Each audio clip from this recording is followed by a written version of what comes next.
Across LC with your hosts, Jeff Alsman and Cody Zipman.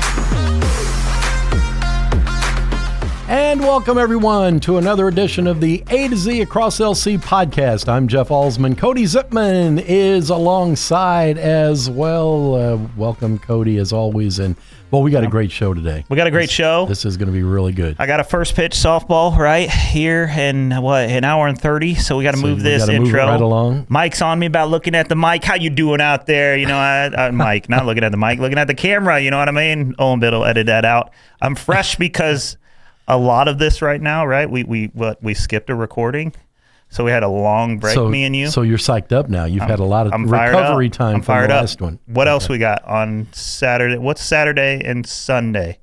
Right, we got this cool concert which we're going to have that guy in to talk about the concert, right? And then also we got a little playoff soccer. With the number one seed around the corner on Sunday. Yes, let's go. Yeah, how about that? And I just wanted to mention also, coming up on the 6th of November, we've got the Lewis and Clark Career Fair. Also, that's right. We have that too. We got a lot going on. Look forward to. But for today's show, we're going to introduce you to a friend of the show, I think it's fair to say, and someone who's certainly a friend to Lewis and Clark. That's Tommy Carlos, country, not country western. That's not right, is it? Just country. You can just say country star. Yeah. Singer, songwriter, hit songwriter, national recording artist. Friend of the institution. Just a good guy, though. Just all around. Does a lot of things. All around good guy. He's going to be with us in a little bit and going to play some music. He's going to have a concert coming up, as you mentioned, tomorrow night. By the way, and you can still get tickets, and we'll tell you how in a little bit. And then we're going to have the men's and women's basketball coaches to talk about the season. Also good dudes. So love good dudes as well. And then Paul Kiebrick's going to be here, and Paul's a legend. He's going to really talk about some interesting stuff. I know he is. I don't know what it's all about because I have to just confess I don't know what the program totally consists of. So he's going to educate me and probably lots of other folks here a little bit. I'm going to go out on a limb and knowing Paul. Paul's programs are literally about everything we make. You think? That's what, He's just that kind of guy. We'll find out. Process. Got to love the process, right? Isn't there a saying like that? It's all in the process? Maybe? Process Paul? Is that a nickname? I don't know. Should I use that? You're going to have to run that past him first. Okay, are we ready? Look, Mike's giving us. I know he's already given us. He's bored. He's giving us the countdown. He did give us that side smile, which means, "Hey, we're good." See, here's the people need to understand. You can see him. I can't see him without doing a complete turn. He's intimidating. O's more like, we're good. Like he's cool. He'd probably be talking by now. But Lim's the legend. He is. You have to abide by the legend. So he's telling us to get out. He's telling us to get this going. Okay, well. Oh, no, what? Now he's pointing up again. Look at the camera. Look at straight ahead. Here we go. We're going to go. You ready? Okay. We are LC A to Z. What's up? It's Mike Keith. What's up, bro? What's good, my guy? Back to spotlight other amazing alumni and how they discovered their path at Lewis and Clark. Let's jump into it. Chrissy Wiley and Alicia Boland. Yes, they are rock star dental pros and proud Lewis and Clark grads. LC didn't just give them an education, it launched their careers. And now they're back, teaching in the same labs where it all started, helping the next generation discover their path. She's Chrissy Wiley. And she's Alicia Boland. And we are Trailblazers. Welcome back to the A2Z Across LC podcast, and we have an exciting event taking place on campus tomorrow night, actually, as Tommy Carlos is coming back to the area again. Let's go. He's a former student here and has just gone on to do great things. He's a hit songwriter and a national performer, and other folks have recorded his music. And you set all this up? I said, I got connections. I'm telling you. Tommy, welcome to the podcast. What's up, Jeff? Thanks for having me, man. Hey, absolutely. Man, I'm excited. Every time you come into town, you just seem to draw a crowd. Yeah, we're excited. That stage that we play in when we do come into town, that was actually the first stage I ever actually got on when I was 13. So it's always kind of a cool full circle moment when we get to come back. So we won't ask you how long ago that's been or anything like that. We'll spare you that. But it sounds like Thank you. But you've come a long way since 13 and done an awful lot of things and been very successful at it. And I want people to know some of the things that you do for us when you come back, because you don't just come and do a concert, but you also do some clinics for the music department and things like that. Talk a little bit about that, because it seems like you're always kind of giving back. You're just not here to come back and play a concert and hit the road and head back down to Nashville. Yeah, no, as far as the Lewis and Clark thing, man, I just, I've been blessed to be able to be in this industry for a long time. And so people who are thinking about doing that are young kids, or whether they're chasing the thing to be an artist and what that means today, or what that takes, or what people here would tell them to do, or wanting to be a songwriter, or somebody who's just wanting to hone their craft and just does it for own personal reasons. It's just kind of a cool thing to come back and talk to them and give them a little bit more insight into, the business and the craft of songwriting. Can you elaborate a little bit more on, just because I'm a little bit on the athletic side, but I imagine that it takes a little bit of courage and everything when you leave here to go down there and chase your dream. What was that like? Man, I mean, I think it takes courage, but when you're doing it as a 19-year-old kid, I think you feel like you're going to set the world on fire, and you don't really know quite the risk, and you're just brave enough to do anything. I think it would have been a lot harder to try to do it at 30 or 40 years old, as some people do.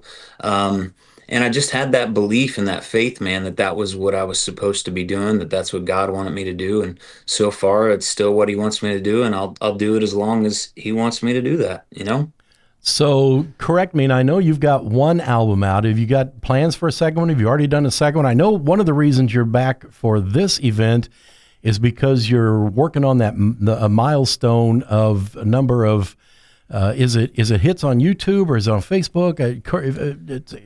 Fix me up on that.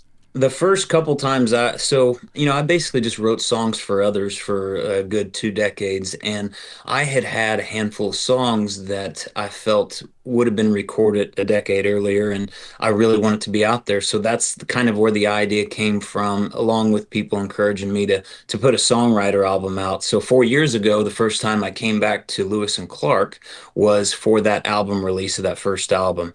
And then I released another songwriter album 2 years later, came back to Lewis and Clark for that album release. And, that one I've kind of been blessed with. That has actually had about 3 million streams, which is way more than I ever thought it would. A lot of that's driven by one particular song called Lessons, which we're still hoping somebody does pick up eventually.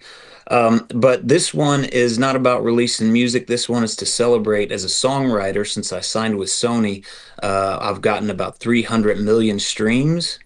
And the thing with streams is the streams doesn't really pay the songwriter like it used to.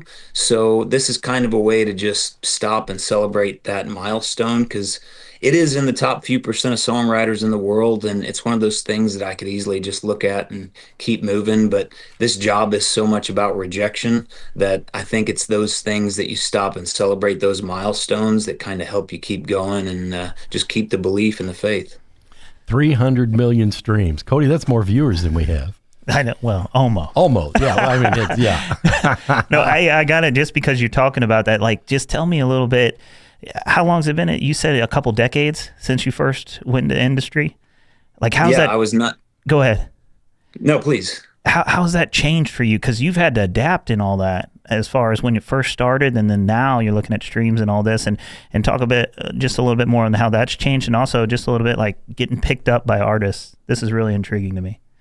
Yeah, no, I mean, it's, back then there was a couple thousand signed staff writers in country music, and it was always about the best song. It still is about that in a corner of country, but streaming came along, and because they kind of cut us out with those new laws, the payment, they kind of cut out the songwriter, and that really decimated this profession, probably about a 75% drop. Now there's maybe 300 or 400 songwriters when there used to be 2,000. Wow. And maybe 500.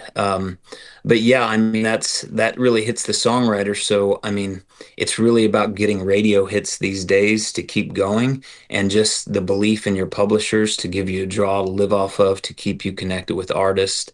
It's a lot more writing with the actual artist. Every day I go in and I'm writing with somebody who just won The Voice or, America's Got Talent or something like that. And just trying to get in, they try to pair them with veteran songwriters to help them get the songs they need. And then half of it is the way it used to be, to where the best song wins, and they, still cut outside songs. We should have Tommy write a theme song for the A to Z Across LC podcast. Are you asking him, Tommy? We're asking you right now. No pressure. Put him right on the spot. Yeah. Well, he'll have to interview us off the air so we can find out some stuff about it. That sounds good. Yeah. Yeah, at least you're asking me instead of AI. So true. All the time. I'd head that way all the time. Yeah. Hey, Tommy, talk a little bit about another local guy, Aaron Kellum, who's going to be opening for you. Yeah, Aaron, I actually, I'd heard Aaron's name quite a bit and just heard so much about him, but it was actually Charlie Brown that introduced me to him and introduced me to his music. And I'm really excited from what I've heard about what he does. I'm thankful to Charlie for kind of bringing him in to do that opening part, because Charlie and I have been in this a long time. He actually moved down here a year before I did, and he eventually came back to be with his family and to teach, but he still writes songs. And yeah, he's the one that introduced me to Aaron, and I'm just super excited. He's going to come out and be a part of the opening show with Charlie. Now, can you still get tickets? That's one thing I want. I know we're getting kind of down to the wire, but is it possible to still get some last minute tickets? Oh yeah, we still have tickets. Just go to either TommyCarlosMusic.com or you can go to TommyCarlosLive.eventbrite.com. Okay. Now I know you're going to play something for us here because we can't let you go without doing that, but I just got to ask you. You've had a lot of very potent country folk and top talent folks do your songs, and maybe you can't even say this without worried about offending somebody. But do you have one that's like over the top, makes you so proud that this person picked up one of your songs and took off with it and did well, or is it several? I would say it's several, because my very first song I ever had recorded was by Randy Travis when he was putting out music that he was singing. I mean, he was such a huge influence to me. And then Blake Shelton was one that I'd always wanted. He's one of the top few people I'd always wanted to record my songs. And then, probably my most special song is my biggest song, Roll With Me, which I'm actually out here writing with my co-writer on that song. He's letting me use his backyard to do this interview. But yeah, I mean, I think most songs that are special, they're the ones that actually get somewhere because they mean something to you. And I'd say most of them were that case. That's awesome. Can you imagine having folks with that kind of street cred being connected to? That's big name drops. Oh yeah, that's name dropping for sure. Yeah. Well, what do you want to play for us? You want to do some Roll With Me? Yeah. You want to do? I mean, you got several that obviously that you could do. What do you want to play for us today? Yeah, I'll do the song that kind of took off of my albums. It was kind of one I'd released it on YouTube as a lyric video, and it ended up getting 1 million views, and it's actually what pushed the few million streams for my music. We'll be doing it out there at the tomorrow at the concert at Lewis and Clark. But the biggest thing I want to push about Lewis and Clark is that I have so many people coming to town. I play the Bluebird Cafe, which everybody tries to get tickets to, and it's such a neat experience. It's so different than anything you've ever seen. And to me, this is kind of bringing that Bluebird style round home to Godfrey, because it translates so awesome in that theater that they have there. Just to get to hear the story behind the songs, hear them broke down in the acoustics. But yeah, I'll do one of the songs that kind of exemplifies that. It's called Lessons.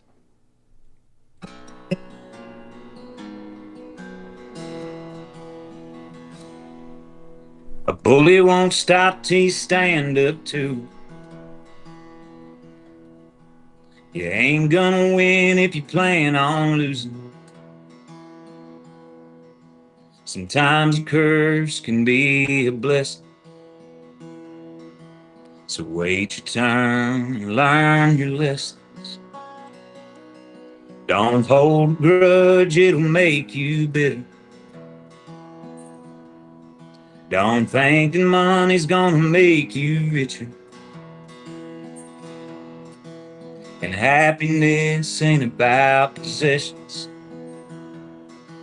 Gotta crash and burn and learn your lessons. You can't win them all. You can't change the past. Don't take for granted what you got. Don't always want what you don't have. Take some chances, have some faith. Make the most of every day.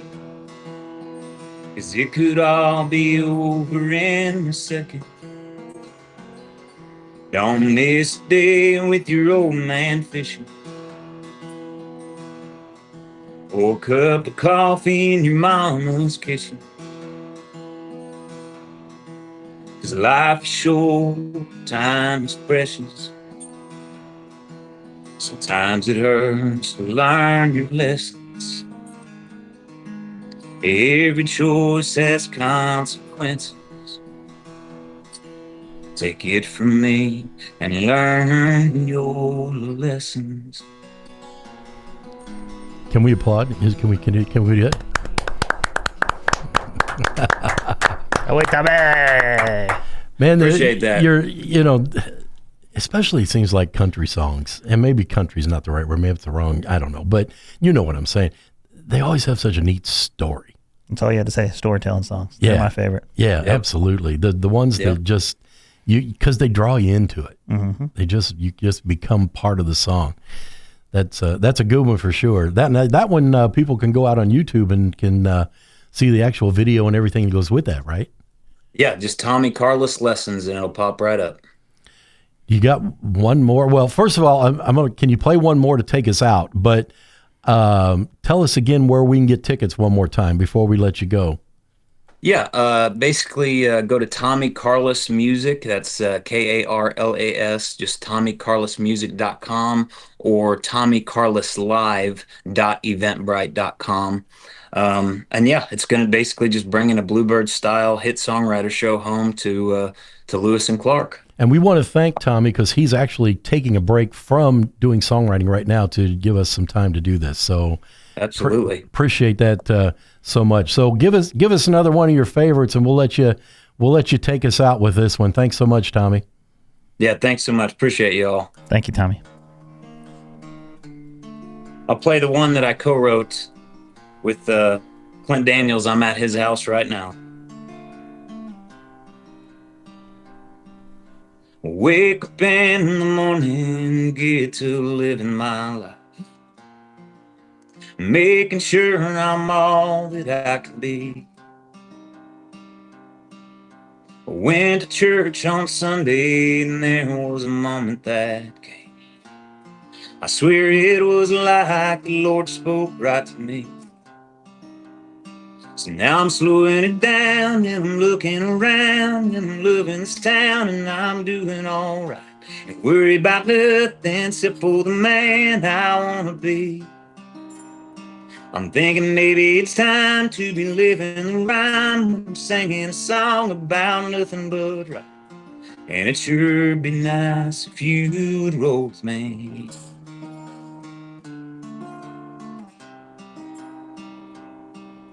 I saw a kid last winter, only 20 years old, being laid to rest while his mom stood by his side.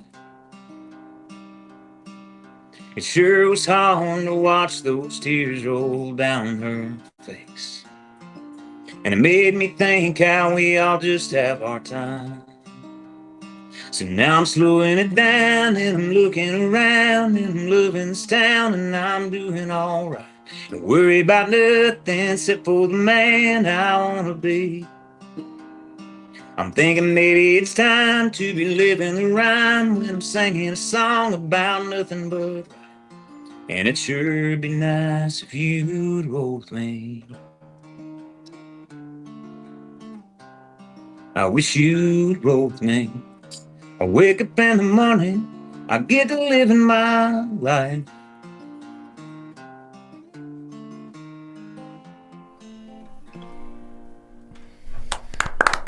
Tommy Carlos. Tommy, thanks so much. Everybody can catch Tommy tomorrow night in concert here at Lewis and Clark. Tommy, thanks a bunch.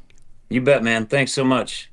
We are A2Z. What's up? It's Mike Keith. What's up, bro? What's good, my guy? Back to spotlight other amazing alumni and how they discovered their path at Lewis and Clark. Let's jump into it. This is Libby Coombs. Libby was a math major who graduated from Lewis and Clark in 2010. She's a math teacher and the girls golf coach at Edwardsville High School. She even has her LC diploma in her classroom and always tells her students how life-changing Lewis and Clark was for her. I'm Libby Coombs, and I'm a trailblazer. Welcome back to the A to Z Across LC podcast. We are joined now by Paul Kiebrick, who is an assistant professor of process operations technology here at the college. And I've got to confess, maybe Cody, you know more, but I don't even know what that is. Do you know what that is? How would you ask me to put me on the spot? Well, I admit it. I don't know Paul. what that means. I know Paul. Hey, all Paul. I I know is this: trades. More people need to go in them, and Paul's the guy that leads our programs here. Paul is the guy to ask when it comes to what is process operations technology. And if you ever are building a kickball team, you get Paul on it as He's well. a good kickball person too. Yeah, Paul, welcome. Well, thank you very much. Thank you for having me. I appreciate the time to be on here and to join your show. So I teach in the process operations technology program. I'm the program coordinator for that. Also involved in the industrial electricity program. I teach for that as well. So both of those are hands-on trade. So main question that people ask is, what is even process operations? What is process operator? We call it PTech for short. And what it is if you think of anything that has to be manufactured, anything that has to be made, going from oil refineries to chemical plants, pharmaceutical plants, food and beverage plants, all of those have people that work that are able to make those ingredients, to make those materials. They bring in raw ingredients and they come out with full-blown materials and full-blown products. And so that's what our students go into the field to do. So, years and years ago, all you had to do was have a strong back, and that was it. And they were willing to hire you, and it was very manual labor. It was very dirty. Now the processes are out there are so automized with automation. They have a lot of chemicals that you need to know. They have a lot of safety, quality. All those things need to go into it. And so that's why they hire students from our program. So students come in, they can take a certificate if they so choose, or they can take a 2-year degree and get an associate's in applied science as well. And that's the kind of fields that they're going to go work in. So pharmaceutical, food and beverage, places like Anheuser-Busch, places like Bayer, places like Mallinckrodt, Thermo Fisher, Sigma Aldrich. Phillips 66 is one of our a big area around here with the Wood River Refinery. They hire our graduates. So it's all about the process of getting from A to B and learning how to get there. That's what A to Z. What really, or A to Z. That's even better. Man, that was like an opportunity that you kind of dropped there. Yeah, exactly. So that's kind of what does that? Take us another step deeper. What does that kind of consist of? Right. So all of these places have equipment that runs. So whether it's pumps, valves, tanks, pipes, all of those different things. How do we get that all to work and make quality product? How do we get it to work safely? How do we maximize the amount of products that we can make? All of those things go into what a process operator does. They are the person that's sitting behind the computer screen. They're the person out in the field turning the valves to make this equipment run to get this product. Also, they are going in checking for quality, to making sure that it's making high quality fuels, high quality ingredients, high quality products. They're going in making sure it's done safely, making sure they're done that everybody's doing their job safely, that there's no leaks, that there's no accidents or incidents or nothing that could cause those as well. They really have control over everything that goes on in their area, and so they are the ones that are running these facilities. They are the ones that are doing the job day in and day out. Most places, 24 hours a day, 365 days a year, they're up and running. And so a process operator has to be there to be able to run the equipment. Even going into power generation, wastewater treatment, water treatment plants, all the utilities, all the infrastructure that runs this company, runs this country, is process operators that are actually running the equipment. Now that he's explained it like that, I have a really good friend, probably best friend, who his son does that exact, I didn't know it was called that, but he does that exact same thing at a nuclear power plant. He does really well. It's a very good career. So coming out of our program, a lot of places that you're going to go work, whether that's in the food and beverage or the pharmaceutical industry, you're looking at minimums of $30 an hour. You get into the oil and gas industry, some of the top tier jobs that people want. We have job openings right now. Companies that are hiring you coming in $42 an hour. And then the top tier jobs, you're looking at Phillips 66 Refinery, some other places that pay the premium is going to be close to $50 an hour that you're making. Coming right out of school, right out of our 2-year degree or our 1-year certificate. Cody, you might have to get a new podcast partner after I hear that. I may have to. You always steal that was my next line. Like, you got in on the one, and I was like, well, nice to know you. How do I sign up for this? And basically what I'm hearing is what you teach is everything that we need. Pretty much. Most likely we need more. Yeah, we teach it from day one. You go in, you don't even know. We have students that don't even know what a wrench or a screwdriver is, that don't even know what a pipe or a tank is, and other individuals that come into the program, they're already working. We have people who are laborers who have been, doing that kind of work, and then they come in to take the program. We have people who have been through a 4-year school and gotten a bachelor's degree in, say, business, and they just didn't really like it. They wanted to be more hands-on. So they've come back and taken the program as well. So we teach people all over. We have people who have come from the military background, so they've done some of this stuff on whether it be military vessels, the equipment like that. So they've worked with their hands, they know the tools, and now how do they apply it to this type of a field? And so we teach all of those different things. Oh, to have the chance to be 20 again. I'm thinking he's going to have a story on here next year when he comes in. He's like, we have XADs, and you think so? We have people that went into sports management, and I just figured, hey, why don't I do this? Well, yeah, that's true.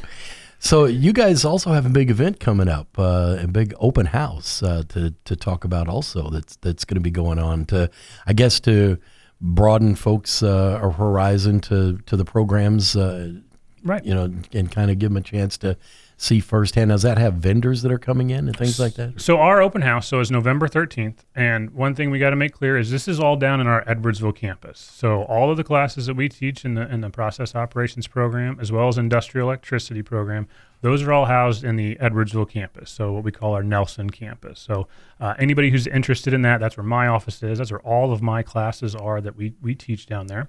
And so that's where this event is at. So that way students get to see the real live equipment. I know we just had other events here. Discover Day was here on this main campus, but we have our event down there in November, so that students get to see our actual labs. They get to see the equipment they'd be using in class. They get to meet the instructors. They get to meet fellow students, so we invite our current students to come in. And then really what's unique about this time is we also invite a lot of these employer partners. So folks from Phillips 66 will be there. Folks from different chemical plants will be there from the area that are hiring students out of this program. And so we invite anybody and everybody who wants to come in and see it. So we have our current students that come in. They're going to talk with some of these employers about the job opportunities they're going to have when they graduate.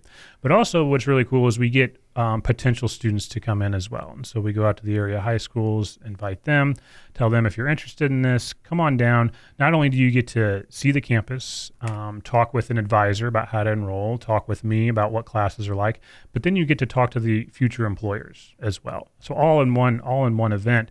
And then you get to hear from them really what it's like to work for the company. So it's not just me making stuff up that $42 an hour or $50 an hour. You get to hear it right from them. Yeah. And they get to tell you what the actual work is like at their facility, what it's like to work there. And not only that, but then alumni come back. So we've had plenty of successful graduates from this program. And now what we're seeing is they're the ones that are standing behind the tables of the potential employers. So they went through the program, they have gotten their jobs, and now they're rising up into the management positions that are now hiring the next generation of students. And so when we see these companies come in, whether it's Phillips 66, whether it's Kinder Morgan, another oil company as well, whether it's Flexus, another chemical company, behind those tables, not only are you going to see potential employers, but you're also going to see alumni of people who went through the program and have sat in the classes and have understood what it's like to do this job. And so we invite potential students to do that. Also, if there is any alumni that are out there, we invite them as well to come down and see what has changed in the program, see what it's like now, see what there is, maybe different job opportunities for them, or maybe just ways to connect back into the campus. Kind of like a family reunion with some welcome guests. Yeah.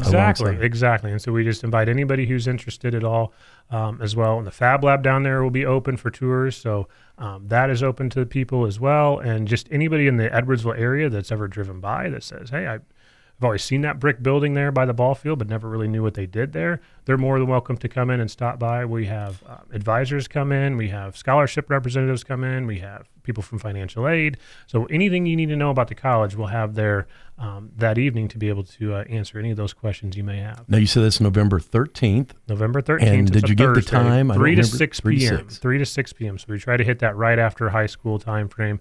A lot of our people coming down are high school students that are coming down. They're bringing somebody with them, friends, mom and dad, and maybe a teacher or something, just to see what it's about, see what it's like. And so that's what that time frame works. And then that's also works for our current students as well. Usually they're in the afternoon. So sometimes you have students that are in class and they want to see some more information about the companies, and so they come in at that time as well. Say it one more time, day and time.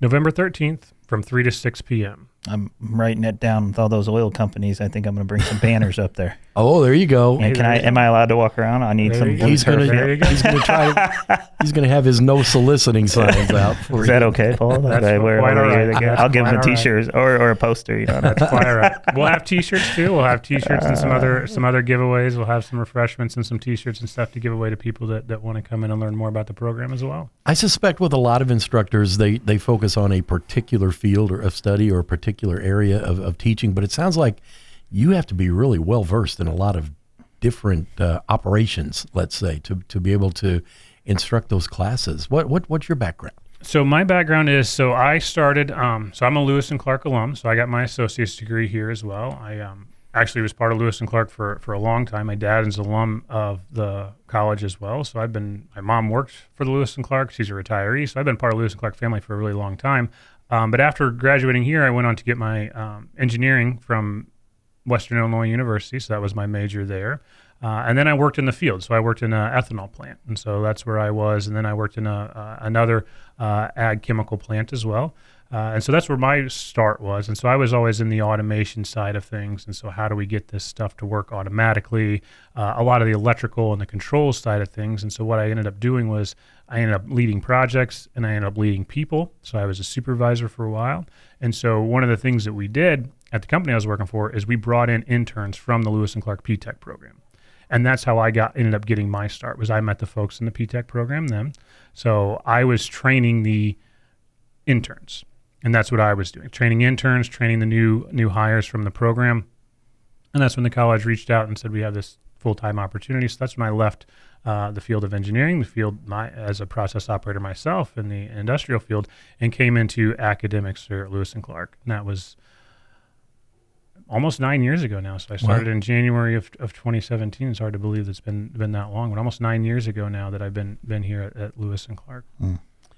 Interesting stuff.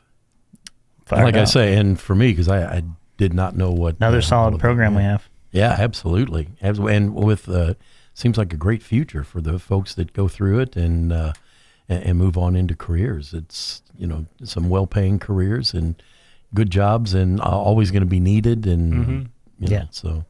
Yeah, it's definitely awesome. One of those industries, there's always something to do. People don't usually realize in the St. Louis metropolitan area how many chemical plants, how many oil and gas plants, how much of this industry is actually there. But with our region being close to different infrastructures with the railroads and the rivers and everything else being in the middle of the country, there is a lot of this industry out there. So there is a lot of jobs in the pharmaceutical industry, the food and beverage industry, petrochemical industries. There's a lot of jobs. There is a big demand for jobs like this. Out there, as long as people are willing to work, as long as people are willing to do the job and to put in the work, then there's definitely opportunities for that. We've grown over the years. We've been successful. We've part of the process program, part of the P-Tech program, spun off into become industrial electricity. So now we have that for students as well. So if they want to be a union electrician or they want to do something like that, we teach classes relevant to that. That's growing successful now, and so much so that now we're spinning that off and turning into avionics. So that's the next thing that we have kind of coming up as well. So all the electrical systems on an aircraft. So now we're teaching classes on that. That's coming up, starting the first classes of that is being offered in January. So all that's being down at Edwardsville campus. So it's all those classes, everything is down there. So we have all that opportunity. All those folks will be here as well. So not only just process operations, but the industrial electricity, those companies will be there. Avionics, those companies like Westar, Gulfstream, those folks will be there as well. And then we'll have folks about just general ed classes that we do have at Edwardsville. So if a student is in the Edwardsville, Glen Carbon area, we do have gen ed classes down there as well, so they can take those classes and not have to drive all the way up to the Godfrey campus as well. So we have a wide variety of classes. If you're interested in that field, what a great chance to meet some of the movers and shakers and the people that you want to have in your contact database. That's for sure. Yep. So again, it's November 13th, 3 to 6 in the LeClaire Room and other areas down there and at the Nelson campus in Edwardsville. Sounds like a great opportunity. Thanks for being with us and sharing all that with us and your time as well, and continued success with all those growing programs. And we're going to let you take us out. We are. LC A to Z. What's up? It's my Keith. What's up, bro? What's good, my guy? Back to spotlight other amazing alumni and how they discovered their path at Lewis and Clark. Let's jump into it. Meet Aaron Kellum, singer, songwriter, and producer. His music has been featured on shows like Love Island, American Idol, and The Voice, and opened up for One Republic, Train, and the Gem Blossoms. He's in LA living a dream, and he started right here at LC. I'm Aaron Kellum, and I am a trailblazer. Welcome back to the A to Z Across LC podcast. Cody, it's time for us to talk a little athletics, one of your favorite topics, I know. Woo! And It is today with these two guests. we are going to talk some men's and women's basketball here on this segment. How'd you get these two off the court, man? They're They're nonstop always- I right know. now, getting ready for the I know. season. Well, they are so Did you dedicated. pencil them in? They don't even meet with me. Well, one comes to my office every day. Well, don't say which one. Okay. But they Isaac. have been so kind. As Kevon Lacey is our men's coach. Isaac Moore is our women's coach. Guys, thanks for hopping off the floor for a while to come in and take a seat and talk about our basketball programs. Are you excited? Yeah. Oh, couldn't be more excited. Yes. We're talking less than a week away from opening night, within a day or two of each other. So, man, you're going to hit the ground running here. Yeah, we've already came out and had a couple scrimmages, and right now we're just gearing up for that first day. Guys are excited. When we had our scrimmages, it was kind of the first time we played somebody besides ourselves, so the guys were really excited about that. And like you say, we know every day is going to be a challenge, but our guys are up to it, and our guys are ready to go every day. So like I said, but we're excited. They know the first game is right around the corner, and they're like, hey, Coach, we're ready. Can you talk about a little bit that scrimmage? Because I thought it was very cool what you did. Was it Greenville that was in our barn the other day? We always go out and we play jamborees, but you're going to play 3, sometimes 4 games in a day. A lot of good reps and things of that nature, but when you really can get a team to come in just by themselves, and Greenville's a great opponent. I mean, I believe they were 16-2 in their league play last year. They returned a bunch of guys. Coach Barber does a great job with his program, but they have a really large program, so they'll have upwards of 30, 35 young men in their program, so they'll have a varsity and a JV team. And what we like to do with our size, we have upwards of 20 to 22 players in our program. We like to break our teams up so they can kind of play at the same time, and he has a varsity and a JV. So he allows his varsity team to kind of play the entire game like it's a normal game. JV, he wants them to get reps and go against our guys. So it's a day where we don't really have to worry about playing 5 guys on the court at once. It's kind of, we can look at it, we can play 10 guys at once and kind of see where things are. But they brought their fans came down, both of their teams. We had both of our courts going in the gym at the same time. And it was a great atmosphere. It was a great really motivator for our kids just to understand, hey, the time is here. We're playing another opponent. We're not, getting ready for somebody in an hour or so. This is all we have today. So even with your practices, you don't call in the patsies. You bring in the big guns right up for practice. Oh, yeah. I mean, that's what we want them. And like we say, we have a lot of new faces on our team. We have a lot of young guys on our team. So when we talk about freshmen from high school basketball to the collegiate level, it's a different game entirely. And you don't understand that unless you get reps and you play against 4-year schools who've done it. They've had guys who's transferred there, guys who've played in that system for 4 or 5 years. They understand what it's like. So I want my team, I want my young men to get that experience early on and often, and not just when it counts.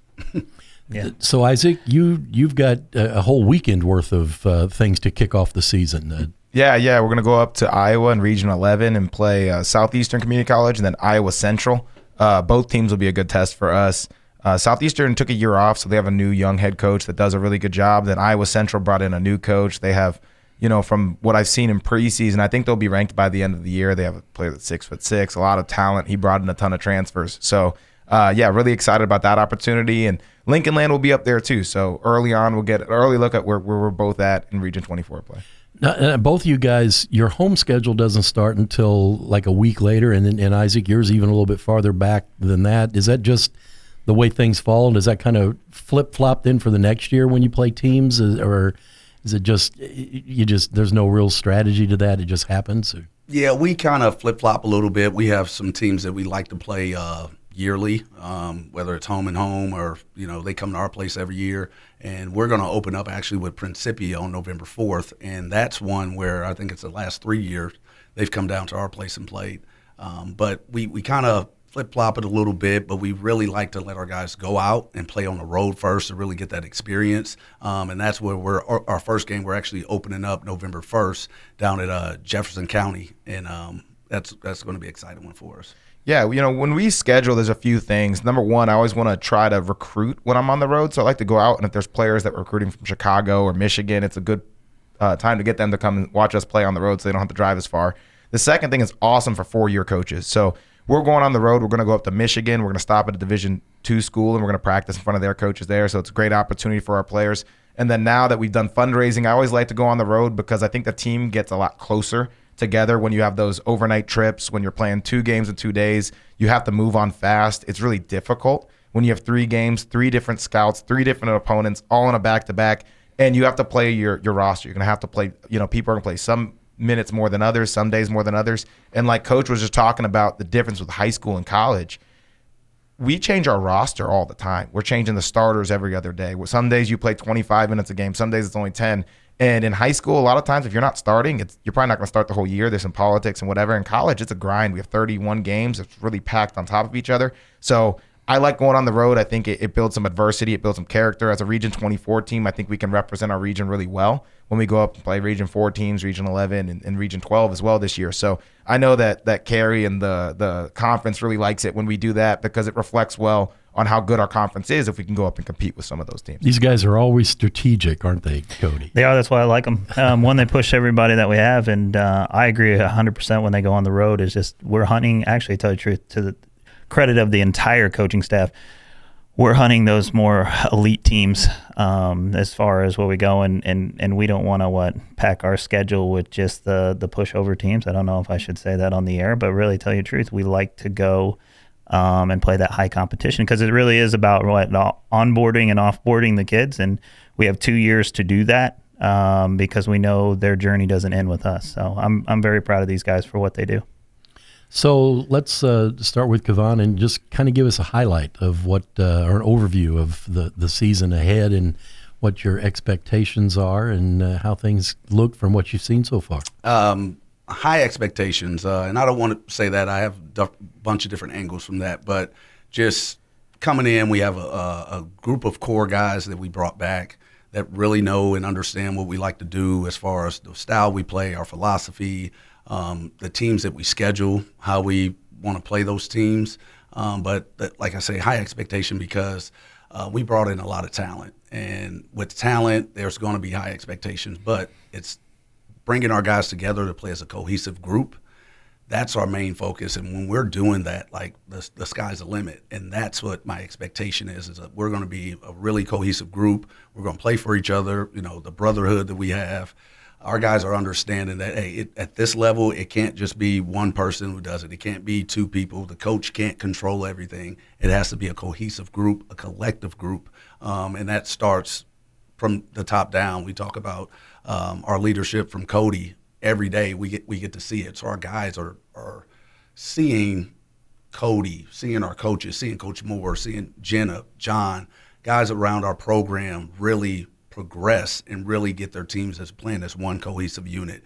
And that's what our athletic department is about. So that's the high expectation that I have, is that as a cohesive unit, we're going to come out and play for each other. And I think the results will really take care of themselves. And when it comes to style, you guys like to get up and down the floor, don't you? Yeah, we play a little fast. A little fast, yeah, that's an understatement. Yeah, yeah, but it helps us really understand the style of play, because we're going to have teams that they're just going to throw a bunch of defenses at you, a bunch of guys at you, that you really have to understand. We can, play really fast, but if we need to downshift, we can downshift and really get the actions that we want. And that takes leadership. That takes guys who understand what's going on. But like I said, the cohesiveness really brings it all together. So, Isaac, how high does the elevator go this year for you? Well, Cody knows my word for this year is better, right? Okay. So, it's a theme of the department. Yeah, so, Jenna was able to double her team's wins this year, and I know that's something that she was proud of, something I mentioned a lot, because that's a goal I have as well. And that's our volleyball program. Mm-hmm. Yeah. So, I know I want to double our wins from last year. Last year, 2 of our sophomores, the only 2 that were here with us for both years, they Paige Henson's at Culver Stockton and Cora Kazi's down at Delta State, a Division II program. I really want to build on that, because just like Kavan said, we have a lot of returners in Abby, Latasia, Rachel, Raylan, Kelsey. So with our returners, I really want to get them to a great landing spot while they can see some of the fruits of their labor. They can see that it's hard in Region 24. It's hard playing ranked teams every other week. And I think we'll be able to really compete this year. I think it'll be really fun to watch. I could see us starting off well just because of how much we've battled, just in preseason with each other. Shout out to our baseball team. They came in and dunked on us a couple times, but we had a good scrimmage on Saturday, and we lost to our baseball team in a half by 17 points. And I said, that's the most athletic team we'll play. I mean, they play a little bit less defense. So it was a great challenge for our girls, and I'm excited for that. I think we prepared really, really well. Like I said, I mean, in our league, I told the team, no one goes undefeated. Even the teams in the third that are third, fourth ranked, it's about how much you can bounce back and how much better you can get from October 1 all the way down to March 1. And the group we have this year is going to improve drastically. If they double or triple their wins, and that's going to be fantastic. And then I think we can compete in the best region in the country when we come to our conference. And Cody, one thing I've noticed, and this is probably attributed quite a bit to you actually, is that there's more of a level of excitement, more of a student participation in the crowd, a loudness level that's it's not four people in a seat over there anymore. It's a big deal when these guys get on the floor, and the same thing carries over for volleyball, and so it's things seem to be generating some momentum and some excitement. I mean, you're seeing year 3 of the retool. So, I mean, the first 2 years, right, is the cluster that we all cleaned up. And then now when we go in and we talked we were strategic, and I appreciate you saying me, but really tell you the truth, we entered from May into the summer with a plan on, okay, now how do we get everybody out and engaged? We spent, 2 weeks together every day with all 200 athletes between a speaker series, learning our march to competitions, as far as that's the games where the whole department goes and we identify them, as far as just events that we were together. So imagine that. I mean, 215 people all together, 2 straight weeks. It's almost like a training camp where how we're going to be in culture. And it's completely paid off. I mean, the feedback from the kids has been unbelievable. I mean, they are literally around the gym 24/7.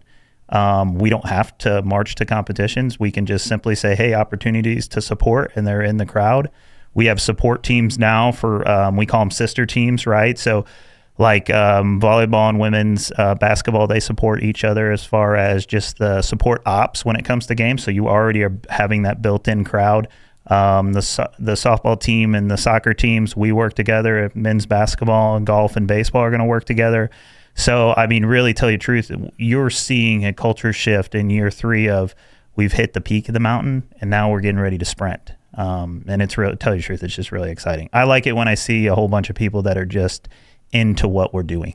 And that's exciting for me. Well, and when that happens and the arena begins to fill up on a regular basis, those rumblings begin to roll out into the community too, and then all of a sudden people are going, "Oh, they play basketball out there. 100%. Oh, they have a volleyball team. Oh, stuff that would seem to be obvious to us may not be known to everybody, but the word begins to trickle through it gets legs, and then the community gets excited, and then things just start to snowball. And so there's nothing better, would you say, than going to an arena or a place and there's a buzz, even when it's empty. And it's free. And it's free. It's free. And you walk over, we work Blues games and we work City games, and there's always a buzz. But the one thing that I'm always chasing is I was lucky to be a part of the 2019 Stanley Cup run, and that building had a buzz whether they were playing that day or not. It was always active with people prepping or that for the next competition within those 2 weeks. And now I experienced what it is to be at a highest of levels of, wow, the whole hockey world is around this. We're trying to do that. What you're saying is the whole community's around it, the groups around it, the schools around it. And there's just a like constant, something's coming, and that's what we're trying to build. So it's exciting. It's exciting stuff, Jeff.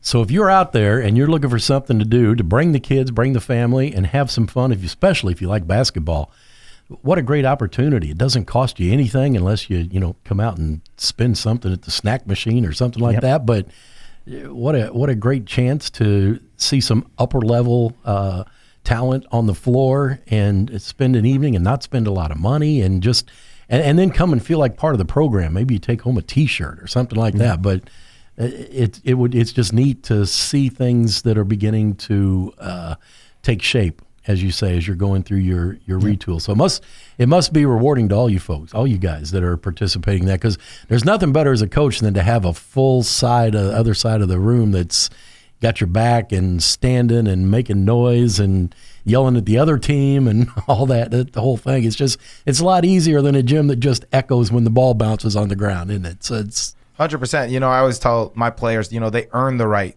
to that stage, right? It's not the difference between pickup basketball and playing at the collegiate level is that you spend 3 weeks practicing for that one game. We'll have 7 weeks of practice under our belt before we have a home game. And they've earned the right for that. And that's what they do every day. I'm sure the gym's full right now. Men's basketball players, women's basketball players, volleyball players, baseball players that are ready to get better. They've earned the right for the stage, and I think that they'll show out this year on both sides.